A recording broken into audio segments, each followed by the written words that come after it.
আলাইকুম ওয়া রাহমাতুল্লাহি ওয়া বারাকাতুহু। সম্মানিত দিনী ভাই ও বোনেরা, সবাই কেমন আছেন? আশা করি ভালো আছেন। আজকে আমরা এমন একটি আমল সম্পর্কে জানব যে আমলটি করে আপনি আল্লাহ তাআলার কাছে যা চাইবেন তাই পাবেন। যারা হতাশ, যাদের দোয়া কোনোভাবেই কবুল হচ্ছে না, খুব টেনশনে আছেন, তাদের জন্য এই ছোট্ট আমলটি। এই আমলটি আমাদের সকলেরই মুখস্থ আছে, কিন্তু আমরা জানি না সেটা কোন আয়াত।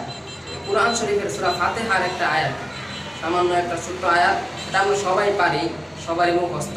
আর এটা কীভাবে আমল করতে হবে, আপনি মাত্র 41 বার করবেন। 41 বার করে আপনি আল্লাহ তাআলার কাছে যা চাইবেন আল্লাহ তাআলা আপনাকে তাই দিবেন। আর সেই আয়াতটি হলো ইহদিনাস সিরাতাল মুস্তাকিম। এই আয়াতটি আপনি 41 বার পাঠ করে আল্লাহ তাআলার কাছে যা চাইবেন আল্লাহ তাআলা আপনাকে তাই দিবেন, নিরাশ করবেন না। আশা করি বুঝতে পেরেছেন, এবং ভিডিওটি যদি ভালো লেগে থাকে আমাদের ছোট্ট ইউটিউব চ্যানেলটি সাবস্ক্রাইব করে আমাদের পাশেই থাকবেন। আসসালামু আলাইকুম ওয়া রাহমাতুল্লাহি ওয়া বারাকাতুহু।